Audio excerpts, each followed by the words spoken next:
Hello friends, very good morning to all of you. Friends, today we are going to learn a poem upon Westminster Bridge on page number 81. Friends, first of all, we are going to see icebreakers activity of this poem on page number 81. Upon Westminster Bridge, this poem is written by William Wordsworth. William Wordsworth, known as a nature poet.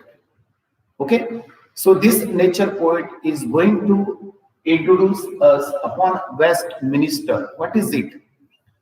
Westminster, it is a name of a bridge in England. एका पुलाचं नाव आहे जो पूल England मध्ये आहे आणि त्या पुलाचा वर ज्या वेळेस एखादा व्यक्ती उभा राहतो त्यावेळेला त्याला जे दृश्य दिसतं त्या दृश्याचं किंवा त्या वातावरणाचं या ठिकाणी वर्णन केलेलं आहे आणि त्यावर संपूर्ण पोएम अवलंबून आहे.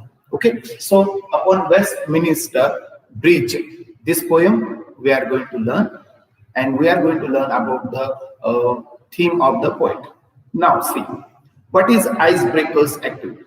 In first, a bridge connects people. मित्रांनो, आपल्याला माहित असेल की जे पूल असतात ते लोकांना कनेक्ट करत असतात, जोडत असतात at either side of a river or valleys, in cities or village. बघा मित्रांनो, गावाकडे असो की शहराकडे, नदीच्या काठी किंवा एखाद्या दरीच्या काठी जो काही पूल असतो तो पूल लोकांना जोडत असतो, कनेक्ट करत असतो, हे आपल्याला सगळ्यांना माहिती. मग आपल्याला याच्यावर डिस्कस करायचंय. Discuss with your partner the importance of a bridge to both the cities and the villages and complete the table. आपल्याला या ठिकाणी चर्चा करायची, डिस्कस करायची आहे. काय डिस्कस करायचं आहे? द इम्पॉर्टन्स ऑफ ब्रिज, पुलाचं महत्व काय. I know that and you know that also that bridge connect the people, bridge connect the areas, we know that. आपल्याला माहिती आहे की पुलाचं खूप सारं महत्व आहे की जो गावाला, लोकांना, अनेक गोष्टींना एकत्र करत असतो, जोडत असतो. तरीही आपण शहरातलं आणि विलेज मधलं जे काही इम्पॉर्टन्स आहे ते वन बाय वन या ठिकाणी पाहणार. पहिला पॉइंट असा आहे मित्रांनो, सिटीज मध्ये जेव्हा एखादा ब्रिज तयार केला जात असतो तर त्याचं इम्पॉर्टंट काय असतं.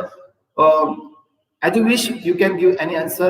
तुमची इच्छा ते उत्तर तुम्ही या ठिकाणी लिहू शकता. This type of personal response question हा एक पर्सनल रिस्पॉन्सचा क्वेश्चन आपण समजू शकतो. तुम्ही तुमचं उत्तर या ठिकाणी लिहू शकतो. But I have some answer. In city a bridge connects all the importance area for the people. म्हणजे लोकांना महत्वाच्या जे काही ठिकाण आहेत त्या ठिकाणी जाण्यासाठी किंवा तिथं पोहोचण्यासाठी जे काही ब्रिज लागतो तो ब्रिज या ठिकाणी शहरात तयार केला गेला असतो. आपण जरी गावाकडे गेलो तर गावाकडे हे जे काही ब्रिज तयार केले जातात, हे जे पूल तयार करतात ते छोटे असतात. But they also connect to cross a river.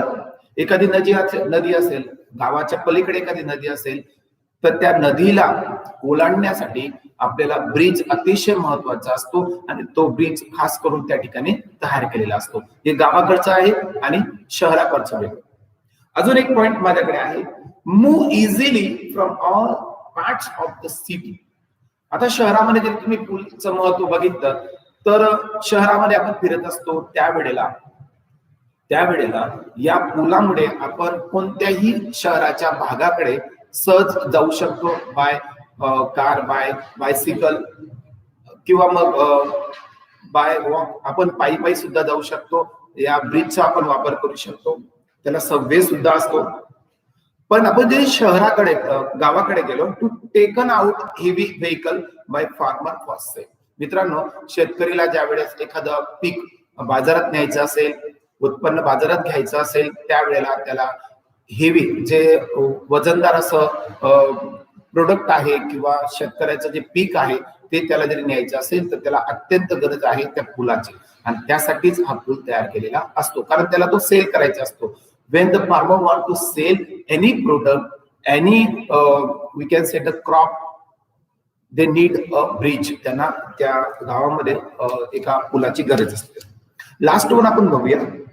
आपण जरी शहरामध्ये गेलो तर रेसिडेन्शियल म्हणजे राहण्याच्या ठिकाण असेल, कमर्शियल एरिया असतील किंवा शॉपिंग एरियाज असतील, या सगळ्या एरियाजला या ठिकाणी कन्व्हिनियंटली म्हणजे सोयीस्कर, कन्व्हिनियंटली या ठिकाणी इंटरकनेक्ट केलेलं असतं व्हाया ब्रिज. म्हणजे ब्रिजचा वापर करून एखाद्या ठिकाणी जाण्यासाठी किंवा कमर्शियल किंवा शॉपिंग करण्यासाठी आपल्याला इंटरकनेक्ट करण्यासाठी ब्रिजचा या ठिकाणी वापर करतात. मित्रांनो, हे तर आपण आपल्या मनाने या ठिकाणी उत्तर घेतलंय, but we can write any answer as you wish. तुम्ही कुठल्याही या ठिकाणी उत्तर लिहू शकतात आणि आपण जरी गावाकडे गेलो तो आपल्याला पाहायला मिळू शकतो. ओके,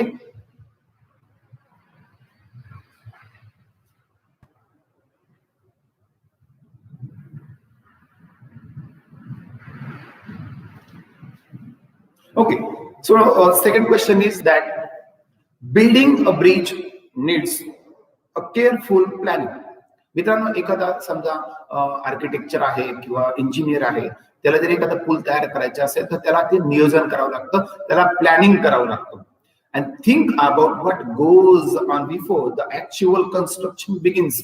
आणि जेव्हा हे ऍक्च्युअल बांधकाम सुरू होतं, प्रत्यक्ष जेव्हा बांधकाम सुरू होतं, त्यावेळेला त्याने कोणती प्लॅनिंग करायला पाहिजे किंवा कोणती काळजी घ्यायला पाहिजे हे या ठिकाणी दिलेलं आहे. पहिला पॉईंट या ठिकाणी आपल्याला त्यांनी दिलेला आहे प्रॉपर प्लॅनिंग. पहिला पॉईंट ऑलरेडी आपल्याला त्यांनी दिलं की प्रॉपर प्लॅनिंग असली पाहिजे. जेव्हा एखादा इंजिनियर किंवा कन्स्ट्रक्टर जो असतो, कन्स्ट्रक्शन करणारा, तो प्रथम काय करतो, त्याचं नियोजन करतो की आपल्याला ब्रिज कुठे बांधायचा आहे आणि ब्रिज बांधल्यानंतर या ठिकाणी कोणकोणत्या व्यक्तींना त्याचा कसा फायदा होईल, बेनिफिट्स होईल, हे या ठिकाणी तो पाहत असतो. सेकंड पॉइंट माझ्याकडे आहे बघा, environment factors R to be कन्सिडरेड.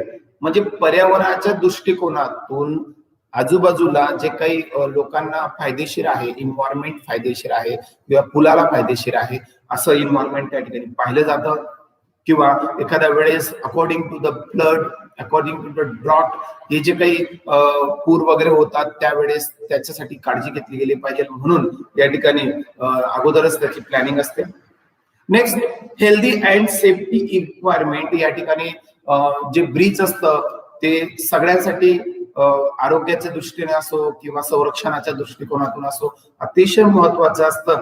आणि ते म्हणे फॉर एक्झाम्पल आपण म्हणू शकतो नॉईज किंवा व्हायब्रेशन हे लोकांना येऊ नये. आजूबाजूला घरं आहेत की नाही आपल्याला पाहावं लागतील, जरी राहिलं तर त्याचा जो नॉईज आणि त्याचं व्हायब्रेशन या ठिकाणी होऊ शकतं. Next, usefulness and maintenance of the structure. आणि हे जे काही स्ट्रक्चर ब्रिजचं तयार केलेलं असतं, त्या ब्रिजचं स्ट्रक्चर तयार करताना येणारे जाणारे जे लोक आहेत, जे पायी चालतात, त्या लोकांना सोयीस्कर होईल, युजफुलनेस होईल किंवा त्याचं मेंटेनन्स पण आपल्याला सहज करता येईल, अशा सगळ्या गोष्टी या ठिकाणी पाहिल्या जातात. And the last one, provide alternative for residential on the bridge site. म्हणजे बघा, या ठिकाणी जो इंजिनियर असतो ना, तो अगोदर काय विचार करतो की आपण काय पुरवू शकतो. Provide alternative for residential on the bridge. म्हणजे समजा ब्रिज या ठिकाणी तयार केला आहे, तर पायी चालणारे लोक कुठे चालू शकतात, तर त्यांना छोटासा सबवे तयार केलेला असतो किंवा खालून त्या ब्रिजच्या खालून जाण्यासाठी एक रस्ता तयार केलेला असतो किंवा रेल्वे ट्रॅक असेल त्यासाठी जागा सोडलेली असतो. So you can see the highways. तुम्ही हायवेज कडे जा, त्या ठिकाणी जे ब्रिज असतात सिटी मधले, त्याच्यातून तुम्हाला ती प्लॅनिंग करू शकते. गावाकडचा एखादा तरी सबवे असेल, गावाकडच्या जाणारा जर रस्ता असेल, तर त्यासाठी सुद्धा हे ब्रिजचं अतिशय महत्व असतं आणि त्यावेळेस त्याचा एक सबवे तयार केलेला असतो. So in this way I have given some important points. So you have to write your own. तुम्ही तुमचे वेगळे मत या ठिकाणी लिहू शकता. You can meet to the any engineer or the architecture and you can get some answer also. Okay, now the last one, you might have visited the bridge. असं समजूया की तुम्ही एखाद्या पुलाला भेट देऊ इच्छिता किंवा तुमची देण्याची शक्यताच आहे. Complete the web, describe the site you could see from the bridge. आणि समजा या ठिकाणी तुम्ही त्या ब्रिजला भेट देणार आहात आणि त्या ब्रिजवर भेट दिल्यानंतर तुम्ही त्या ब्रिजवरून कोणकोणत्या गोष्टी पाहू शकतात, तुम्ही ती इमॅजिन करा आणि त्या ठिकाणी तुम्ही त्याची उत्तरं लिहू शकता. For example, sites that can be seen from a bridge. Site म्हणजे दृश्य. साइट्स म्हणजे काय, दृश्य. तसे साइटचे भरपूर अर्थ होतात बघा. आता साइट म्हणजे एखाद्या बांधकामाचं ठिकाण. Okay, but this sites is आपण त्याचा अर्थ होतो लोकेशन किंवा मग एखादं सिनेरी, जे दृश्य आहे ते दृश्य कोणतं दृश्य तुम्ही पुलावरून पाहू शकता. तर first point is there sunset. आपण जरी आपण हा वेब तयार केला या ठिकाणी, तर वेब असा तयार होऊ शकतो आणि या ठिकाणी आपण साइड लिहू शकतो.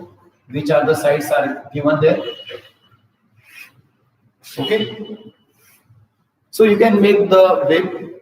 There is sunset or sunrise also. According to the any person who visited to the bridge, they can see the sunset or sunrise. The next is या ठिकाणी तुम्ही लिहू शकता सनसेट किंवा मग सनराइज लिहू शकता. The second is you can see a road, mountain and buildings also when you go upon the bridge. तुम्ही एखाद्या पुलावर जेव्हा जातात त्यावेळेस तुम्ही रस्ते पाहू शकतात, दुरून एखाद्या व्यक्तीला पाहू शकतात, बिल्डिंग्स पाहू शकतात किंवा मग माउंटेन्स पाहू शकतात. Okay, and the third one is the city skyline. म्हणजे आता एखाद्या शहरामध्ये अतिशय व्यवस्थित असं वातावरण असतं, रस्त्यांचे वातावरण असतं, बिल्डिंगचं वातावरण असतं, ऍटमॉस्फिअर असतं. त्या ऍटमॉस्फिअर सुद्धा तुम्ही शहराचं त्या ठिकाणी पुलावरून पाहू शकता. अनेक लोकांना ते आवडत असतं आणि ते लोक ते पाहत पण असतात. And the last one is views of sea with lots of fisherman. बघा एखाद्या वेळेस काय होतं की आपण जेव्हा ब्रिजवर जातो तर आपल्याला नदी दिसते किंवा एखादा समुद्र दिसतो. We can see the seas. आपण त्या ठिकाणी समुद्र पाहू शकतो. त्या समुद्राच्या आजूबाजूला जे फिशरमॅन आहेत किंवा जे मासे पकडणारे लोक आहेत त्यांना आपण पाहू शकतो. आणि त्यानंतर आपण जो सेकंड पॉइंट घेतला होता द सिटी स्कायलाईन. हे सगळं दृश्य आपण when we go upon bridge we can see the scenery of around us. आपल्या आजूबाजूला जी काही सिनरी आहे ते आपण पाहू शकतो. Friends, in this way we have completed here icebreakers activity. I hope that you understand what I teach you. मी तुम्हाला जे शिकवलं ते तुम्हाला कळलेलं असेलच आणि आपण 180 पेज नंबर या ठिकाणी संपवलेला आहे. मित्रांनो, तुम्हाला या ठिकाणी एक छोटासा होमवर्क आहे की तुम्ही ही आइसब्रेकरची ऍक्टिव्हिटी जी मी सांगितली ती लिहा किंवा तुम्ही तुमच्या मते किंवा तुमचं जे व्ह्यू आहे, तुमचे जे ओपिनियन आहे ते या ठिकाणी तुम्ही तुमच्या वहीमध्ये लिहू शकतात आणि मला पर्सनली सेंड करू शकता. Okay, thank you friends.